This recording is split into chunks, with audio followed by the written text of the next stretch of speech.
We're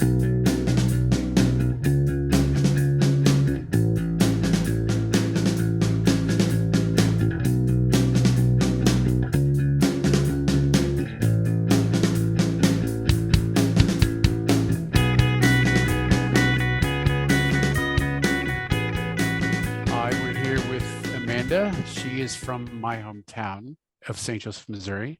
And Amanda, tell us about yourself. Where are you from and where are you and how did you get there?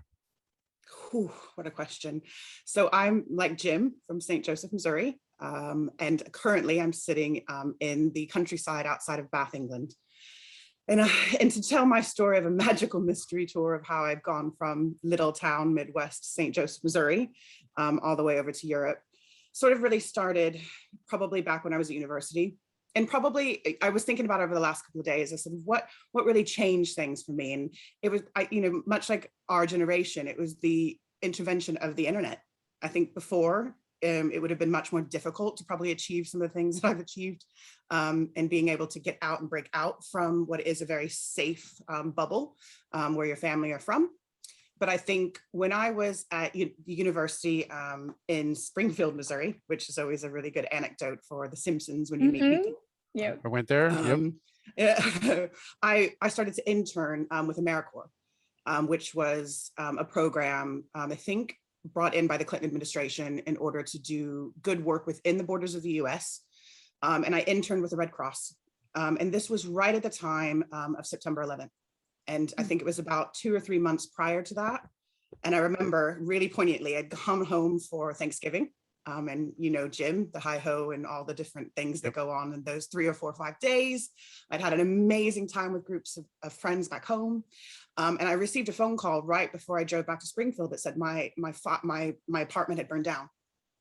And what was really interesting about that is I was on fire call for the Red Cross. So they were calling my own line that was now knocked out by the fire, because I had the American Red Cross emergency response vehicle for fires. So it was a really traumatic time. Wow. But at the same time, I was also training for disaster relief to be part of their active team. So I went back to Springfield with no apartment. So the Red Cross scooped me up into their arms. They put me in a new home, got me new clothes, got me new beds, did everything that the Red Cross are known for doing. And Christmas time, so September 11th that happened, and they were asking for volunteers for Christmas. And I remember thinking, well, I don't have anything here, so I might as well go there. That's brave. So, that's really good. So for my first real outing for disaster, response was New York, World Trade Centers. I was young, so they said, you cannot sit in a service center where they let victims come in. We'll give you a walkie-talkie, a couple of mobile phone inserts, a couple of younger buddies that I made from my time there. And they sent us out to visit people that had been impacted. Yep. Wow. So here I was in the middle of Christmas, no house, trying to kind of do what I could see as a really positive way to move my life forward. And what I didn't realize at the time was how impacted I would be by taking a small town girl from Missouri and dropping her in the middle of Manhattan. How old were you at So this time? I was 21. No, I don't even think 21. I might have been 20. Wow. I think I was 20. I Wow. definitely used a fake ID to get in a bar at some point and talk to my way past a guard. That's how I know I wasn't 21. I'm sure we're past the statute of limitations. Fine. That's amazing though. So that little step you're saying helped you make bigger steps. Well, it was the first time I ever ran across English people. So I had been in New York working and all of a sudden getting exposed to lots more cultures that you would find in New York City.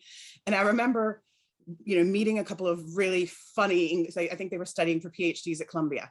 And I had no idea, number one, what they were probably saying, but they were so intriguing and so funny that when I came home from that experience, I just couldn't go back to small town USA anymore. So I immediately signed up for the International Student Exchange Program. And it was always really funny because I'd only given myself about 3 days when I got back from that experience to sign up for the following year. Yep. And I said, I went straight into the office and I remember saying, I'd like to study abroad and I think I want to go to England. And the lady laughed at me. She said, it's really highly competitive. You're not likely to get it. Well, that's just like a red flag to a bull to me. So I was like, well, I've got really good grades and lots of interning, so we'll see about that. And Thanks for your advice. Yeah. I'll take that into consideration, but I'm still going to apply. And I remember ringing my mother, who probably didn't have the $300 at the time. And I just said, Mom, I need a check for $325 exactly. And she just handed it to me. And I think she knew she was probably never going to see me again, as far as living nearby. Yep. And I think that was her ultimate selfless act, was to just give me the check. And off I went that following September. Yeah. And that would have been September of 2002. Where'd you go? Maybe 2001. I went straight to Huddersfield, which is the middle of Yorkshire, near Manchester, in the middle of nowhere. And it was one of the best choices I've made. I needed to finish a cell and molecular biology degree, so I needed it to be really specific. And it was just one of the universities that happened to have it. And I remember the guys that I met in New York, they were Northern. And I remember thinking, well, if I'm going to do this, I want to live up north. Yep. So off I went with a backpack. And I remember buying, going to sort of the outlet stores of, I can't remember what it's called, Cabela's, and finding the biggest backpack I could get, because I was going to go interrailing and I was going to see Europe for the 1 year I was supposed to be here. And that was 20 years ago. Yep. Wow. Yeah. And so I understand why you didn't understand the accent, because the Northerners are pretty difficult. I was married, now divorced, from my ex-husband's father was a Geordie, and when he got angry, I had no idea what he was saying. I just got out. Actually, when I first got to the country, I had the option of living with all the international students, and I remember thinking, I don't want to live with international students. I want to live with the Brits. So I got transferred and had to pay a bit more extra money. And I remember my first night having my first few too many pints. And I remember just looking around the room going, I have no idea what these people are saying. Yeah. So you actually jumped to a question we always ask, which is, do you advise people to live with the locals, or do you stick to the expats? And we've had different answers to this depending on where people are. You decided to go straight to the locals. Was there a reason for that? Again, I think I really looked at it, and I remember going into the first international sort of housing situation, and I just thought, I'm not going to have the same experience here as I would if I really went for my host country's type of people. And I think I had one Irish, two Geordies, a Scouse, so they're from Liverpool, one from Stoke, which is sort of outside of Manchester. So they were really thick, and then me. So it was very much, who's she and how did she get here and what is she doing here? And I just thought, I'm just going to throw myself in 110% into this scenario and really enjoy my 1 year. Yeah, I freaking love it. That's awesome. And I'm still living, that 1 year, all these years later. I'm sure you've told me all this before, but it's listening to it now. At 21 years old, I was a wreck at 21. There was no way I could have made an informed decision, that would have led to anything positive in my life at 21 years old. And, it probably wasn't until I was in my late 20s or 30s I was capable of doing that, which is when I left. But at 21 years old, you're presented with challenges that you've turned into opportunities. And I never would have done that at 21. That's amazing. But I think, if you read some of my backstory, it was very much, I was doing everything I could to get straight A's and to get into medical school. Yep. So every opportunity for me was education was an advancement. Education was an ability for me to change my life. Yep. And so when these things were presented to me, I still was making 21-year-old decisions while I was doing it. I think of course. Yes. I remember the team I was working with in New York, we used to not eat. We used to take the subway to Brooklyn every morning and get food at the Red Cross and then save our daily allowance. So by day 3, we could go out.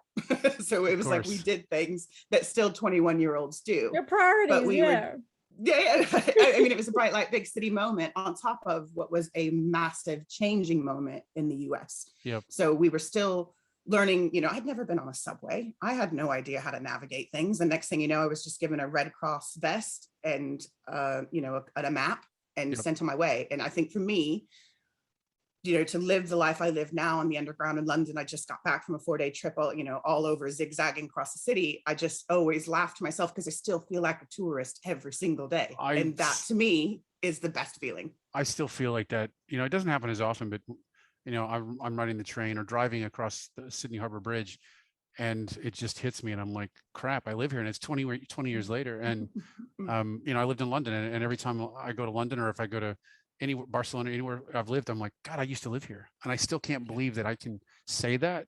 It's remarkable. How do you think? Now, this came up when we were talking to someone recently. How do you think everyone's perception of you has changed over that time? Because I feel like up until about 5 years ago, there was really no really hardcore opinions about, oh, Jim lives overseas. He's a bit wanky because he's, whatever. He thinks he's better than everyone else, which I don't think that. But now it seems to be a bit more hostility towards the fact that I've left America. It feels like. But then we had a different answer from a New Yorker who had very positive reactions to it as well, because she came from a very liberal town. So I'm interested in your view being from Jim's town. And it might be because we are from where we're from, and that makes us who we are, but it also makes us our fabric of who we see on holidays when we go home. And how that lands. And definitely I felt the hostility, Jim. I think the best anecdote for me was that there was a Friends episode with a girl named Amanda that came back with a fake British accent. And that was the best thing. And she was blonde and she was curvy like I am. And I just thought, I hid behind the sofa while that episode was going on. I thought, I am never going to live this down. And I still have that. I remember moving back. My mom was out in California for a while. I remember going back there, and very much there was the hostility I could feel of, well, what's wrong with here? And I think what I always tried to do was say, you do you. I love California, and I love that you love your life here. I'm going to do me here. And I think it's a delicate conversation that I've had many, many times, where you don't want to teach yourself or people that are observing you to make yourself small so people feel comfortable. And I think that's just something that comes with age and learning to have that conversation where it's like, I really value what you're doing in your life too. But for me, this is what's worked for me. I've found that what I've been saying in some of the previous recordings is that it's very easy for people to judge somebody that they don't find something about somebody they don't understand to judge them for. So like Americans, correct me if I'm wrong, I've been saying this a lot lately, but that, we can all say we're Americans, but when it really comes down to it, like if there's something that in Seattle, somebody says we don't like, we'll say, well, they're from Seattle. That's what's wrong with them. We generalize and classify them into this bubble. That means that we want to find a way to easily dismiss anything they say, their experience or anything, and it's become more prevalent. And it makes it hard to go home sometimes. So can I extend the question though, and especially for you, Amanda, because we've been asking this question, like, what's the reaction? I want to ask, why do you think they have that reaction? I try to tell my girls a lot of times, people's reaction says more about them than it says about you. And it's really hard to not react. That sort of emotional intelligence, non-reactivity piece is something you definitely work on as you work in, in a corporate world like I do as well, that you've got to kind of find a common ground without igniting somebody's fire, because they've already got it in for you. There's something there for them. And I'm always really careful to kind of sometimes keep it under wraps until there's a moment where we can have some common ground and have a discussion about how normal life can be no matter where you are in the world. And yes, maybe we are having, and I'm glad that there's shows like Ted Lasso and things right now that can talk about some, for me, that I completely understand the shiny American coming in with a smile and positivity, which is the exact opposite of what the British people do for the most part. And I try to tell my stories in that kind of context when I go home, is about the strife and struggle on top of, the achievement of the lifestyle and how you get to interact with people and know people. And I think without pushing myself out of that comfort zone, I would not be the person I am. But in the same breath, I have brothers and sisters that have never left the hometown either. And they've also accomplished amazing things in their lives. So I just think, you can do it whatever path you've taken. This just happens to have been mine. But yeah, I feel you, Jim. I know exactly what it feels like to have that look of, oh yeah, it's hard. And I have to remind British people as well, just because you've been to Florida doesn't mean you understand what people are like. I tell everyone, especially not Florida. I tell everyone, it's the only place they've been. I tell everyone that I meet, I'm like, go to the middle. You know, like one of the best things about going to the UK was getting out of London. I love going to Nottingham. Oh, come on, Jim. You mean the UK or the US? Because you told me not to go to the middle of the US. They call them flyover states. They call it flyover states. I mean, I guess there's still a certain pride. I mean, there lately over the last 5 years, I feel like I don't want to tell people to go. Before, I would have told people you should go and see it. And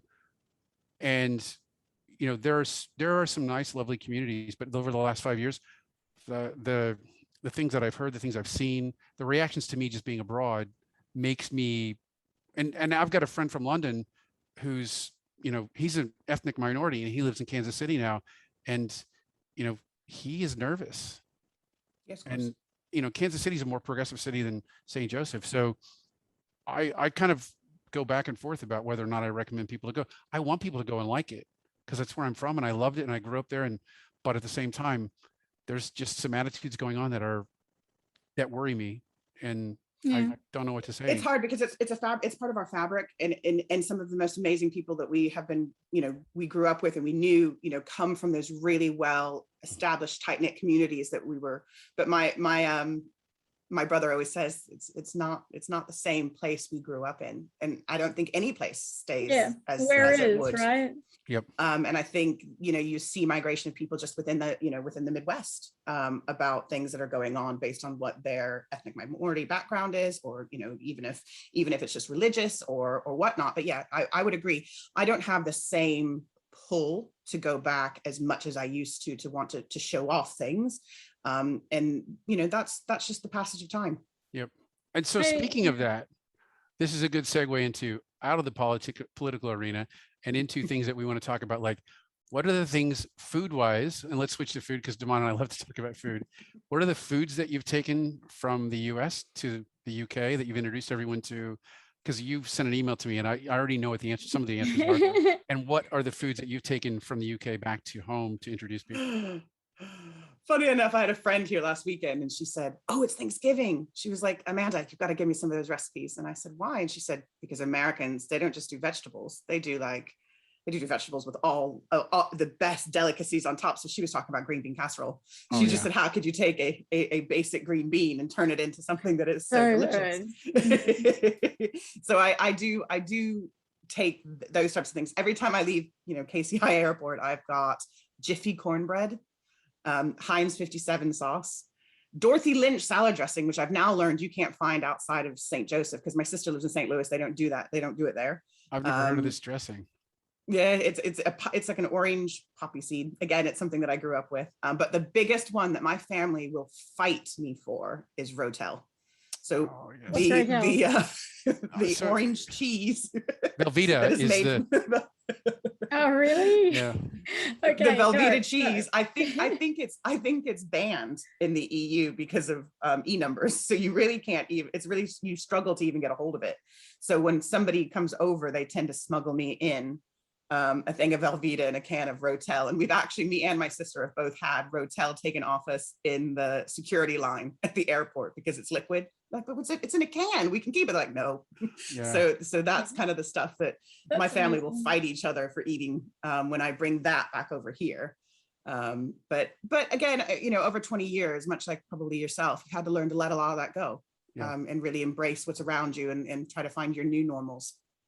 What did you take to the of food? What did you take to the US and introduce people to?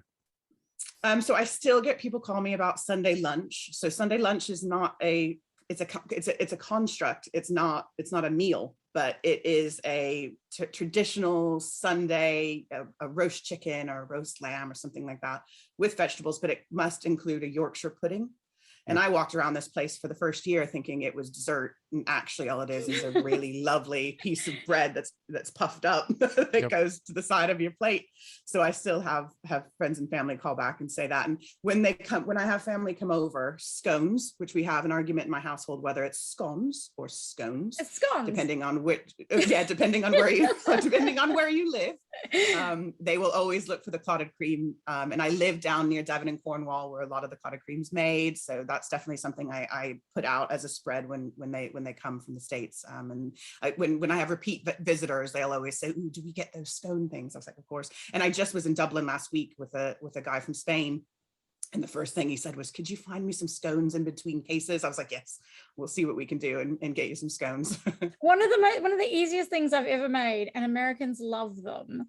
Because I think we call them biscuits. Like yes. For me, Jen, they were Hardee's biscuits that are were a bit covered harder, in butter. They're a bit harder and drier. So like I'm going to go sure. into a question related to this, but I'll start with a story. When I first went to Seattle to live there in 2015, we went out and then there were biscuits and everyone was like, "Oh, but they served them with cream and jam." And I was like, I was there with a guy from, I can't even remember now. I want to say Ghana. And he said, "No, they're like scones, Devana." And I said, "Okay, I'll try them." And I said, "Can you cream and jam my biscuit?" And everyone at the table just started laughing. And I was just like, oh God, why did I say that out loud? So have you had any faux pas with certain words that you'd like to share with us? I'm going to highlight this part of the section. I'm just going to name it. Wow, sorry. Inappropriate things that happen in lost in translation. Really innocent. I didn't read it. Go ahead, Amanda. I'm sorry. We had a lovely little chap from Kentbury. He was very, very posh kid. He looked like Harry Potter, very tall with big curly hair. And he was one of my original UK flatmates. And I remember he came in to me so excited one day. He was like, Amanda, do you have a rubber? And I was like, "Oh, yes." I was like, "Yes, little Ollie." I was like, "I'll be right back." Oh my God, you went and got one. I went and get a condom because I think he's finally getting laid. And he goes bright red. He was like, "Rubber." He was like, "Eraser." I was like, no, I don't have one of those. Yep. And I'm very disappointed in you. I was going to say, for all those people who don't know, a rubber outside of America is an eraser. And for all those people who don't know, a rubber inside America is a condom. Condom, yeah. Yes. Yes. That's a great, I think about that a lot because my son will say, "Dad, where's the rubber?" And I'm like, someday I'm going to teach you what that word means elsewhere. But right now I'm not going to. Yep. Ollie and I did not want to have that conversation. He just shrunk straight out of the room and just sort of back to his room. And I thought, oh, here I was thinking he was going to have a great night out. That's funny. He just wanted to stay in and do his homework on a Friday night. I feel like those two anecdotes complement each other incredibly well. Well, and I also remember when my mom first came over, I had to write her a full list, a bit like, of bird as sometimes a slang term for a woman, and crisps and chips and all the different things that, most UK, US translation people have to do. And I just remember going, here is your standard issue list of things that you're going to hear in conversation and you're going to feel lost. But here's a little bit of a beginner's guide to what they really mean by it. That's a great idea. That's a really good idea for visitors. I always make the gift packs for people, but I should put in a list of words. What have you picked up any, what are your favorite phrases or colloquialisms that you've picked up that you really like and use a lot? Or I don't like this one, but I use it, and I've heard my daughters use it, so I know I use it too much, which is, I just can't be bothered. And we as Americans are not really good at saying, I really am not into what we're doing right now. We'll fake some positivity and we'll keep going. Yeah. English people just go, I can't be bothered.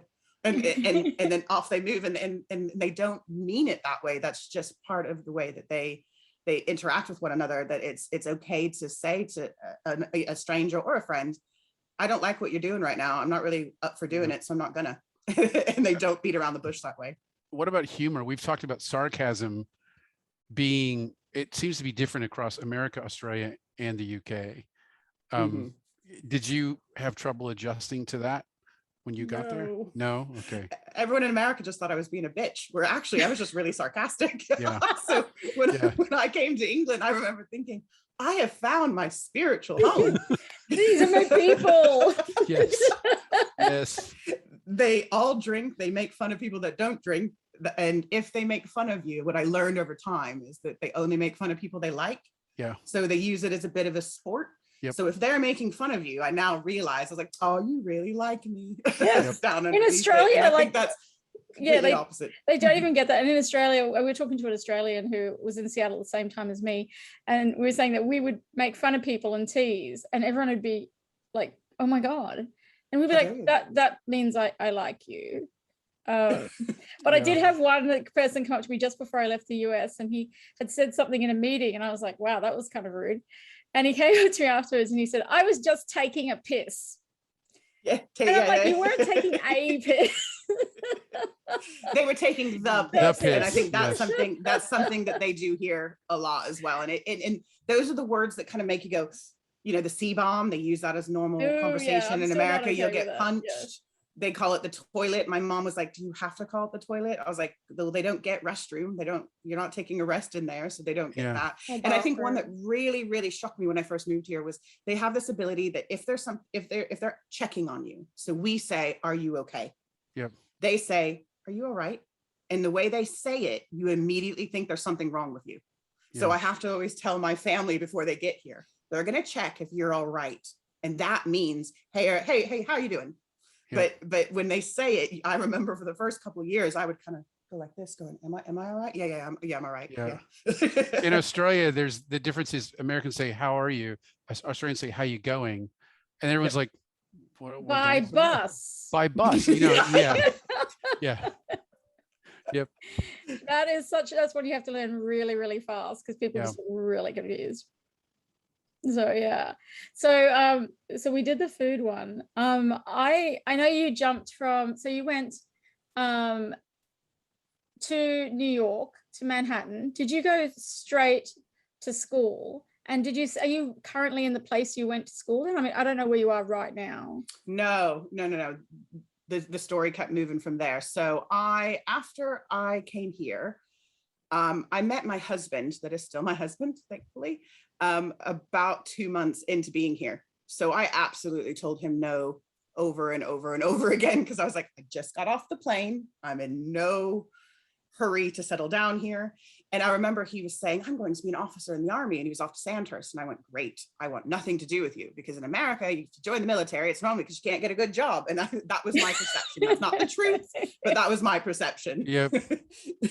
Where the British military has a very long history of being kind of the descendants of the knights, for want of a better word. And they have a lot of history and a lot of prestige, where I was going, no, I don't want nothing to do with this. Nevertheless, he persisted. And we ended up, I remember going back to California at one point to be with my mom in La Jolla. There's worse places to land, to go back and have some time there by the beach while he was at Sandhurst. I then came back to the UK and settled in London and got my first job, sort of professional job, kind of got my proper qualifications, my visas, everything I needed to start working. I started working on some of the first oncology vaccines. So I wanted to very much use my science background and start to go towards, a long-term career. We moved into London, into Ealing. And, the girlfriends I have to this day are still some of the girlfriends that happened to be friends with a person that was moving a sofa out on the day I was moving in. Yep. And they happen to have a load of friends that are, they were just here 2 weeks ago that, are my lifetime friends. And I always thank that one girl for moving her sofa out that day, because if she had not done that, I would not have the friend group I would have now. So we spent some time in London. Then he got transferred out to what is Salisbury Plain, which is in the southwest of England. And it's a very beautiful part of the UK. It's kind of where the beginning of the holiday destination is. It's got more of a French-like climate. So it's not, the biggest myth about Britain is that it rains all the time. Yes, it rains, but it doesn't rain all the time. And it's actually some of the most beautiful countryside. So we ended up starting to make our life down in the southwest. I found the tiniest little village, and I sent Jen a photo of it when you were asking me for some photos. Yeah. Mm-hmm. I moved into the thatched cottage, like from The Holiday. Oh my gosh. And I loved that movie as well. Was another. By the way, I love that movie. I just saw it recently and I love it so much. Yeah. And people always, Oh, you got to see it. It's Cameron Diaz and the chick from Titanic. What's her name again?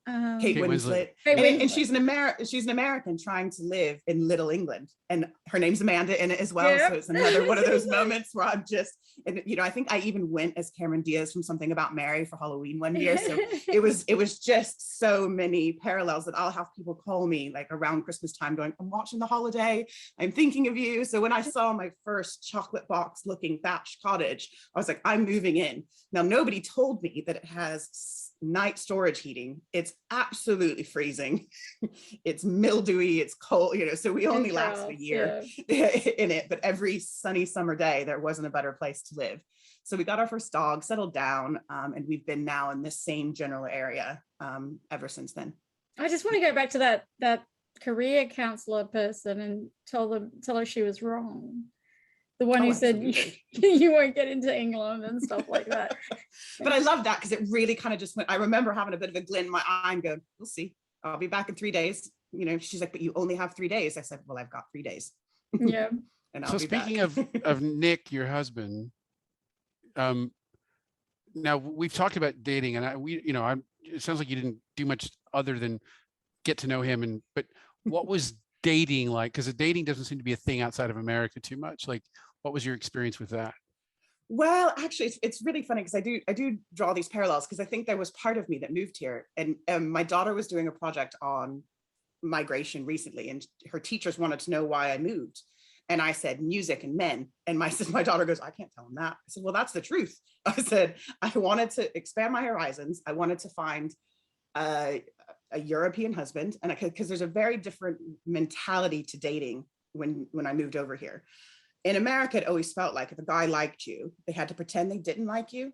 So there was all these weird little games going on. So you could never tell. I moved over here. And men would just straight up go, I like you. And like to the point where they'd almost grab you. And I'd be like, whoa.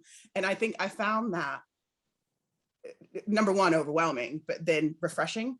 And I remember being able to go on dates. And I still remember my husband and I's first date where he got very dressed up and took me out for dinner, really nice restaurant, but he was using the knife and fork in a way that we Americans don't use it. And I spent the whole date staring at his hands, trying to figure out, I'm a bit like Pretty Woman, where she's trying to figure out all the cutlery I'm doing. The snails, yeah. Was it like Jude Law? Like, next to talk about The Holiday, was it like Jude Law type of situation? A bit. Yeah, he's got that same accent that, that Jude Law had in that. And I just, I remember thinking, well, this is different. And then trying to be able to use a knife and fork at the same time and try not to seem like a fish out of water, which I completely was. But yeah, the experience of dating was just very different because of the cultural rituals that go on here. And I think my mom found it quite strange because she came over as a single woman. And I remember going out to nightclubs and men kind of like tapping her and like pulling, and she's like, and I was like, no, Mom, that's what they're like here. Like, just know that they're going to tell you, and you're not going to play this weird mutual mating ritual game where they pretend to not look at you or talk to you for 2 weeks before they actually want to engage because they actually like you. So I found that really refreshing. Oh, that's good. That's good to know. We're getting all these angles on dating. It's quite fascinating because I mean, a lot of single people move because it's easier to move. You don't have all the things that you're attached to. On the attached thing, when you went from your place burning down to Manhattan, and then you went from Manhattan to the UK, did it help that you didn't have a lot of possessions? It's something I thought about later in life, and I thought it made me learn to detach from that attachment to things. And I think I've got something sitting in my house somewhere that it's like, collect people and treasures, not things. And so for me, it just became, I didn't have a passport as well until I had to apply for a passport to go to England.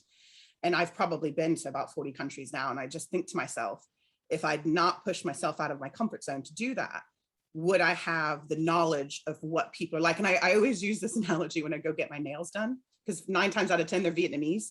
And I've been to Vietnam. And so I spend always my first time in a nail salon going, Xin Chao, and like talking about Ban Tiet and different places. And all of a sudden you see their whole face light up.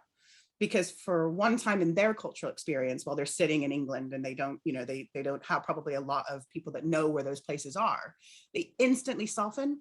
And I think that's what that you know, that it's cliche, but that travel buys you, you know, things that It you happens. might not. It happens to me. Like there's a guy that lives around the block from me, and he's been to Kansas City dozens of times because he made friends with a coworker who lives there, and so he's got this shirt with Bartle Hall on it. You know, this guy's in his 60s, but every time he walks by, and I'm like, hey, going to Kansas City, you know, like, you know, it's like, and I latch onto this guy every time he walks by. It's great. But I remember, Jim, me and you going out for drinks one time, and what I kept saying to you is, you know where Mitchell Avenue is. Yes. And when you are outside of your familiarity, you can't buy that social currency with somebody where you're like, you know what I'm talking about when I say Bodie Middle School and keep on going. Yep. And I think those types of people you hold on to because they feel like home. Yeah. And actually, on the back of that, one of my best friends at university in England, when I first moved here, he said, I've been to Missouri. And I said, what? And he's like, yeah, one of my best friends lives in Moberly, Missouri. And I was like, are you kidding me? And he moved to Australia. I only just saw him a month ago. He's just moved back to the UK after 20 years. I haven't seen him for 20 years, but he will always be one of my most special friends because the first thing he said to me is, I know Missouri, I've been there. Yeah. And for me, that was enough. I was like, I can hang near you because we can talk about that kind of, you know, and he could see me as a bright light, you know, little city girl coming over. And, you know, he was kind of protecting me in a way because he was like, I know where you're coming from. Yeah. And that felt like home for me. And that was, nice. You know, that was really great for us too, as well. When we used people to meet you don't have to explain yourself to. Those people feel like home. Yeah. I remember being at a party and I'm in Seattle and I met a Darwin girl. I'm from Darwin in the top end of Australia. And we stood there, we met each other and then we talked nonstop for 5 hours. And our friend who was hosting it, Candace, who's been on this podcast, is Australian as well. And the Americans and the other people there they were saying, do you understand what they're saying? Because we dropped straight back into this Darwin accent, which is a totally different accent. And Candace is from Sydney and she said, no, got no idea. And for 5 hours, we just talked to each other. It was amazing. I felt so energized. So I totally get that. And that's the thing that, you know, the empathic feeling of just having that zinging feeling that it's like, they really see me. And I think that's, you know, what you trade off by wandering off, you know, not all those that wander are not lost, but we are in a way. So when we find those little touch points, we're just like, and I see my kids when they see like American sweet shops, which seem to be popping up everywhere, which we call candy. They're always like, oh, Mom, look, it's that. And there'll be a moment where I'll just look at the package and just touch it. And that'd be pre-COVID. And that would be just enough. What about the other way? When you're stateside and you run into somebody who's been to, you know, the towns you live in, do you have the same feeling? Of course. I think, you know, it's the nostalgic tour. I still go through Krug Park and get the cherry mashes, and I still do all the things that I'm trying to imprint on my children that are part of our fabric. And I think, you know, to be able to really show your children, I think that was the hardest bit of COVID is I couldn't take them home. And they are bugging on me. And it's like, well, do you want to go somewhere else first? Like, I really just want to go on holiday.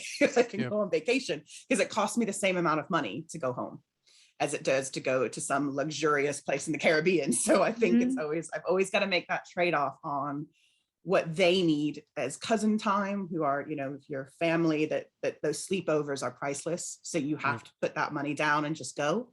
And I want them to always have those experiences, so then they understand me a bit more, that I'm not from here and that I am, you know, a little bit different from where I come from, and that they need to experience that as well. That's great.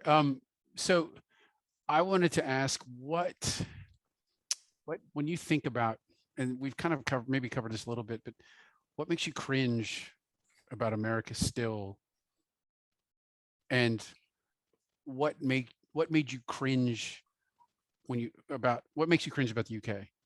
Because we need to cover off both, like, fairly. Yeah, of course. I have to live with one foot kind of in both camps, trying not to piss anybody off. And that's a really fine line. And I think what I really struggle with from the American point of view is the ugly American, the one I see in the airport throwing an absolute fit because they can't have the business class seat, or they've got to walk. God, you know, they're like, oh, can't believe I have to, everything's so much harder. There's nothing set up for convenience here. And I love that. I love that I have to walk 5 miles to get a newspaper and it's not instantaneous. But on the flip side, you can see those people really not enjoying it. And for me, my travel starts the second I walk out my front door. Mhm. It's the taxi driver I speak to. It's the guy at the bar that I sit and have drinks with, and I want to know where they're going, because that's where you meet some really interesting people. But if you spend your whole time complaining about it, you're never going to really enjoy the experience. So I think from that standpoint, I really struggle with that when they just start complaining about how difficult things are. And then on the other side, like from the British side, I think what I struggle with them is sometimes they can be the exact same way. They're so narrow-minded about where they live and what goes on. They don't live. So I've probably seen more of the UK than most British people. Yep. They live in Liverpool. They've never left Liverpool. Where I'm like, I like Liverpool, but let's go up to Newcastle, and yes, let's go to Scotland, and Ireland has got this to offer. And so for me, I'm a tourist every single day, and that is exciting and fun for me. Yep. And I just sometimes, and my friend, my Australian friend that just moved back, he was one of those till he met me. I remember him saying, I'm from Yorkshire, I'm never going to leave Yorkshire. And I remember thinking about Finding Dory, and it's like, well, if nothing ever happens, nothing will ever happen to you. Yeah. So, by meeting me and another girl from Jersey that had lived in Bahrain, he was like, I need to get out there. And he spent the last 20 years in Perth, and having, to see him now after 20 years, a few weeks ago, it was just amazing. And I remember thinking, I played a small part in that. I got you out of your fish tank. So that's awesome. Double question, one about him and then the next one's about you. What do you think changed about him from that experience, having met him before? Like, obviously there's a change, but what's the most noticeable thing about him? And then about you from just that he's happy. He shed all that exoskeleton of, I have to stay in this tiny little village and I am only this person. Yep. Where actually what I found refreshing is I used to laugh that I couldn't go to Blockbuster because I come from a big family. I couldn't go to Blockbuster without running into somebody that knew me, knew my mother, knew my grandmother, knew my brothers and sisters. So I very much wanted to reinvent myself. And I said to him, this is your opportunity. This is your opportunity to get out and try something new. And he kept going, oh, no, no. And he got into Oxford and Cambridge. And I did not know that until 2 weeks ago. And I went, you got into Oxford and Cambridge and you decided to go to the University of Huddersfield? I just don't understand. And he said, Amanda, I just wasn't ready. I didn't know how to even be, exposed to people like yourself to know that life could be so different. And so when he went to an ashram to study yoga and next in India, and then off he went to Australia. And I remember watching him again from social media that you get to watch your friends. I remember thinking, yes, he did it. Do you ever have a couple of glasses of wine and just say to people, you need your house to burn down? Yeah. Start it that way. That's like the perfect way. I know a guy. I know a guy. If you just... And then you need to meet the right people. I think there was an interesting thing, and me and this guy are still friends that I met in New York. And it was one of those moments where I met him in a nightclub that I wasn't supposed to be in prior to the story. Mm-hmm. We both had spent Christmas Day at the Knicks game. Because it was like, what are you doing for Christmas? I was like, I'm going to the Knicks game. He's like, so am I. I was like, well, that's weird. Maybe we should go together. Then 3 days later, I run across him in the subway. And I'm like, New York is a very, very big place. Very big place, yeah. And we just kept having this moment of, this is not normal. And I remember thinking that was kind of my sliding doors moment. I know we've used a lot of movie references in this, but my sliding doors You're moment. Speaking my language. Yeah. We're totally going to be friends after this. I remember thinking, this is what I must go do. And I didn't know why that pull was there, but I thought, while I can do this, I'm going to sign up and study abroad, and I'm going to go out there. And what's really funny is me in this chat, I never contacted him like when I was here for a very, very long time, because I was like, I didn't want to be the weird girl from New York. So I just remember left me it. on that train. Yes. Yeah. We went out for some drinks and all the rest of it. And I just remember thinking, you don't want to be that person. And now he, subsequently we've become friends, and we haven't had drinks or anything, but we'll keep in contact. And I did say to him when I was in New York last time, I said, you changed my life and you didn't know it. You didn't know what the impact of just hanging out with somebody from another culture. And yes, we shared a language, so that made it easier, but what impact that had on my life. And to be able to push me outside of my comfort zone to go out and go, there's more to life if I just get out there. Yep. And so off I went with my backpack from Yep. Cabela's. So And what you've changed? probably done that to like, 50 other people. Like it keeps multiplying out. I hope so. Because people kind of go, you did what? And it's like, well, I just did. And I've made it up as I've gone along. And I've had a magical mystery tour of my own CV that kind of here I would run nightclubs and then work in biotech and, run renewable energy pieces. And I look at myself and I've never been one to ever shy away from anything. I always just think, okay. And, I read a couple of books by Richard Branson and, screw it, just do it. And I think that's been my mantra in the back of my head. It's kind of like, I could fail, but actually I would be more upset if I didn't even try.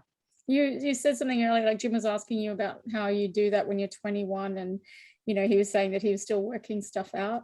I remember my father gave me advice when I was about 17, 18. He said to me, the only bad thing you can do is not make a decision.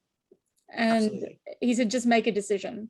Life, even if you don't know what you're doing, just go with what you think you should do. And so I just kept making decisions and it all seemed to work out. I'm doing okay. I've never regretted making a decision. I've only regretted not making one. Yeah. And I'm trying to teach 2 young girls about that right now that are just starting high school and getting some knocks. And we're just very much talking about, you can do hard things. Like you're going to get knocked on all the time, but the only thing you have is your response to that adversity. So you can't change it. You can't dwell on it. Well, you can, it's not going to get you very far.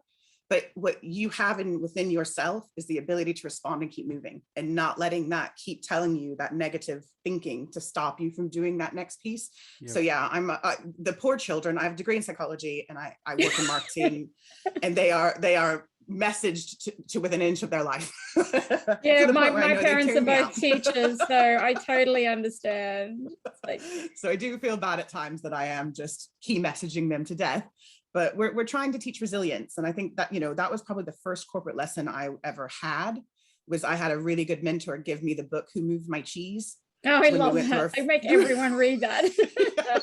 First corporate restructure, here's your book. Yeah. And I remember for the rest of my life, I remember thinking, don't be that rat in the maze. And I think that served me well to give me the opportunities that I've been able to have over the course of my career.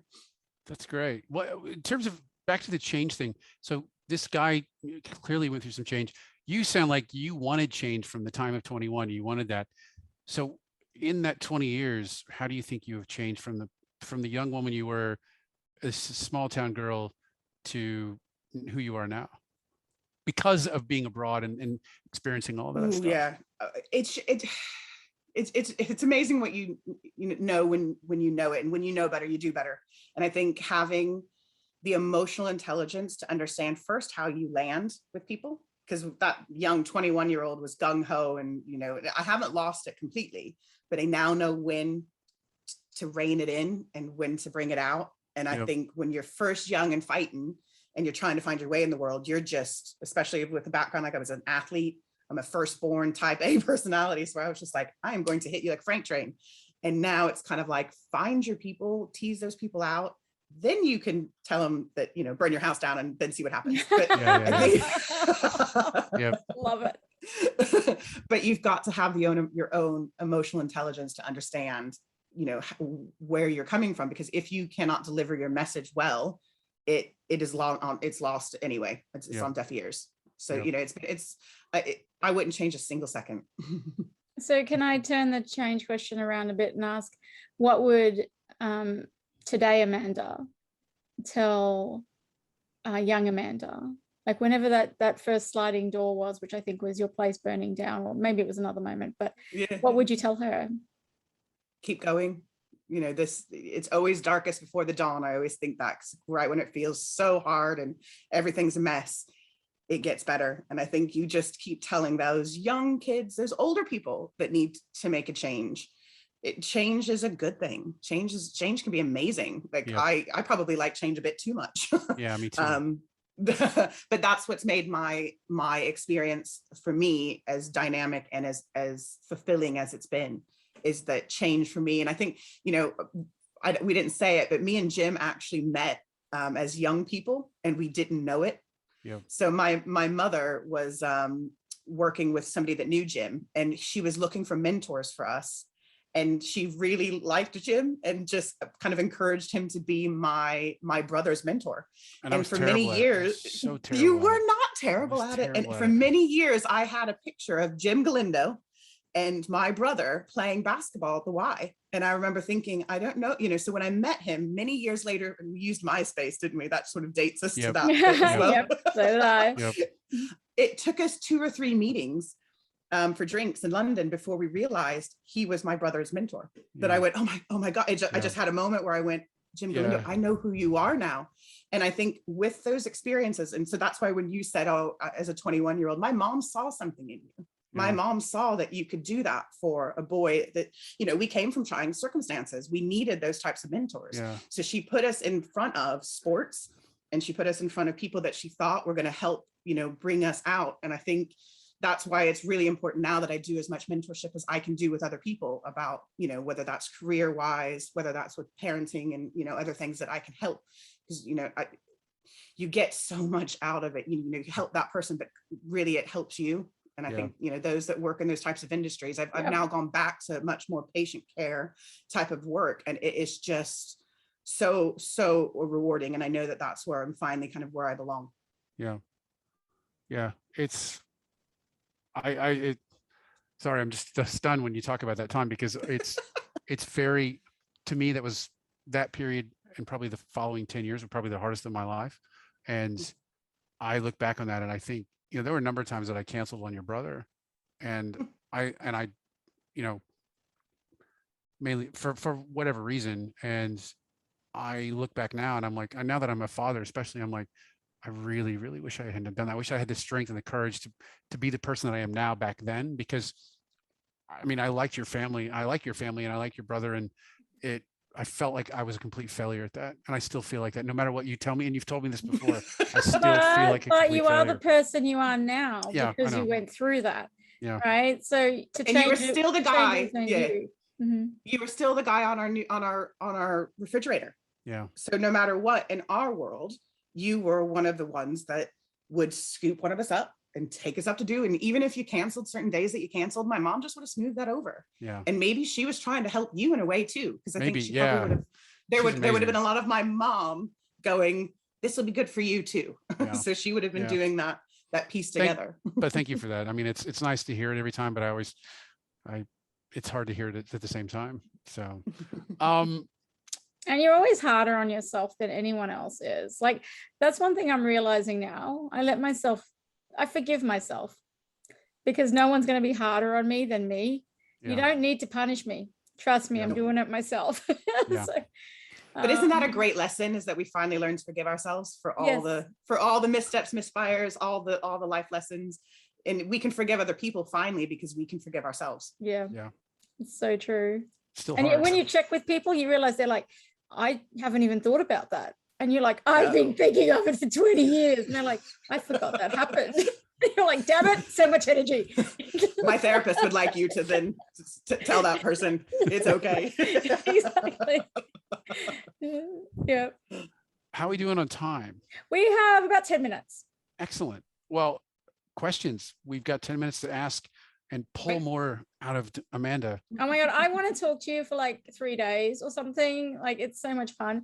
I love what you said earlier about how you found your people when you went to the UK. Like, we talk about Americans and we put them in a box and we say they're like this. We do that with Australians and as well. I've always been an overly optimistic Australian. It scares people. I have very high energy. It scares me. I say hello to everyone in the elevator, terrifies them. So, I mean, did you really find your people? Is the UK where you're going to stay, and like for a, forever ever, or do you think you'll go back home or somewhere else? My husband is very British. Like, he says cheerio sometimes and it like makes me laugh. Like, at one point as a 20-year-old, he had the wellies and the flat cap and the pipe. So there was just a moment in my life that I knew that me living here and me loving it here is probably going to be the only way. And we talk about it all the time. We're like, oh, we could go do this and we could go do that. And I think we could, or we could just go visit there and keep our life here. And, when I remember when I decided to marry him and finally give in and say yes, that he was in the British military. And I thought, I can never go home. You were in the army.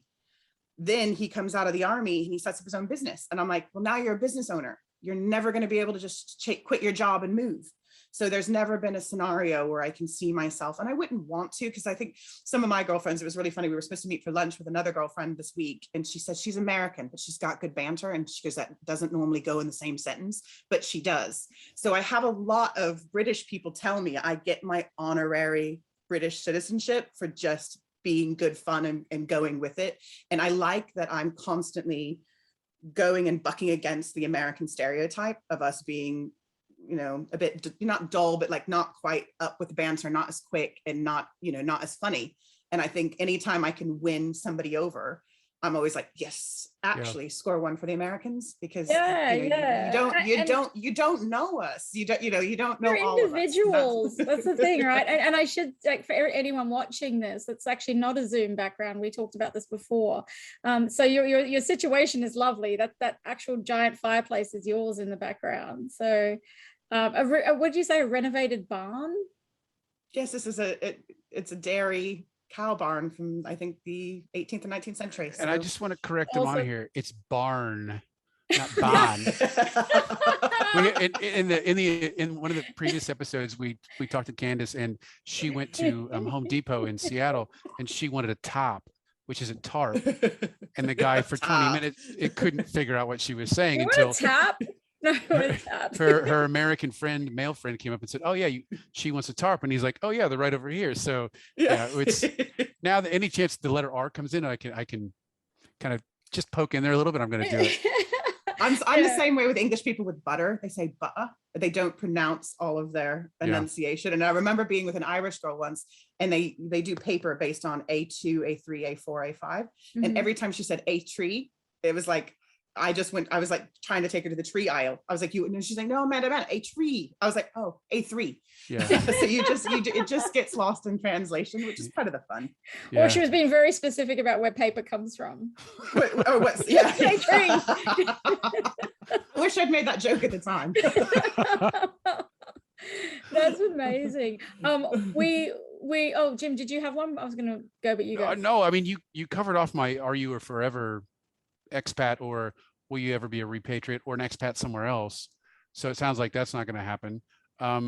Before we ask the last question, which is the same question, what are the myths that you had to break about both countries to each people within those countries?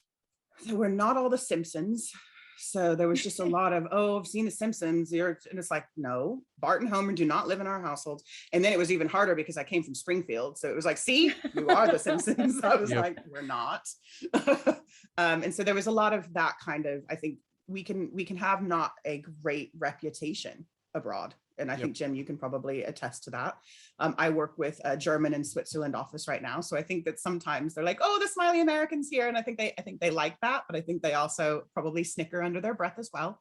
Yep. But again, I still turn up to every single Zoom and MST meeting smiley, because they're not going to break me and they're not going to change the person that I am. Absolutely. Whatever. And I think that's the nicest bit about getting past the 40 mark, is that, you know, life does begin at 40, because you finally have figured out who you are and what you won't take anymore.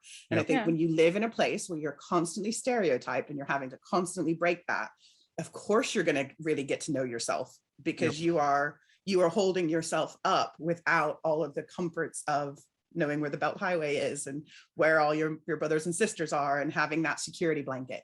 So you don't have that. And I think for British people, I think the other way, I break the mentality that A, they don't all have bad teeth, and B, it doesn't rain all the time. I live out, and there's days, and I always send pictures back to my mom, and I know she's tired of it, but we go paddleboarding a lot on the sea, and we could be in California. You have, you know, lots of Game of Thrones is filmed here, and sort of the big epic battle things that you see, these cliffs, and, you know, this is an island. And I think I didn't fully appreciate that when I lived. And the green. I did say to the green there is a different color green to anywhere in the world. It's beautiful. And I live kind of in a working farm, so I live in the green rolling patchwork. So I have the dog and the wellies and the morning walks, and that very much speaks to how I like to live now. And I, you know, it's completely foreign to how I, you know, was raised. I don't think I even have been on a bus growing up. So every time I go on a bus or I go on a tube, I always think, oh wow, this is so cool. So I'm still doing that 20 years later. And I think that's great. that so you're that's saying really there aren't a lot of me. murders? There aren't a lot of murders happening and being investigated, like Midsummer Murders? No, but Downton Abbey, all that kind of stuff is all filmed in and around here. We see the Bridgerton crew in Bath all the time because Bath is a World Heritage City. So there's lots of movies filmed here. And so there's always a connection, I think. And I think people back home will always think, oh, Amanda's there. And is it like that? So you can kind of have that conversation. No, we don't speak like that. And we definitely don't dress like that anymore. And these things don't, we're not stuck in time. But when you go to a hotel, it is something that is 400 and 500 years old. And you can viscerally feel the energy of that. And that is what I'm here for. I don't care that it took me 5 miles to walk there, because when I get there, it's 500 years old. Yep. That's awesome. Damana, do you want to ask the last question? The 2 questions? It's in 2 parts. Actually, Jim, your part goes first, which is why, right? Yes, the why. Go for it. I'll do the second part. For anybody that's thinking about becoming an expat or just going abroad for any length of time beyond a normal holiday, why do you think they should do this? Because they're going to learn so much about themselves that they didn't know. And you have to shed everything you know to get to know who you are. And I think if you have the bravery, if you have the support system, I guess, in a way, and you want it bad enough, you're going to change your life. And yes, there are going to be missteps and misfires and things that are going to go on. But I wouldn't for a second want to stop any of the decisions. And I always think to myself, what happens if I hadn't signed up for AmeriCorps, for the Red Cross? What happens if I didn't get to go to New York and go, ooh, there's a big wide world out there? Where would I have ended up and what would have happened? And I think you would have ended up in the same place. I hope so. Yeah. I hope so, but I always think to myself, God, what would have happened if? And I still write it all down. So someday when I write a book or something, I want to be able to share that story of why you take the bet and you go for it, and you think about it later. And I know there was lots of people around me thinking, probably hoping me to fail a bit, like, oh, she'll be back, she'll just come home. And it's like, nope, I found my vibe, and that's my tribe, and that is here. Yep. That's great. The second part goes on from that. It's what advice would you give to those people or to anyone who's thinking of moving overseas? What's the key thing that you would say they should think about and do? Have as many conversations with as many different type of people as possible. So for me, I have the most varied friend group of all. I like you were saying earlier, I talk to everyone in they call it the lift, the elevator. Like, I'm always like, oh, how are you today? And they're just looking at me like, because British people, another stereotype is they only like dogs and horses.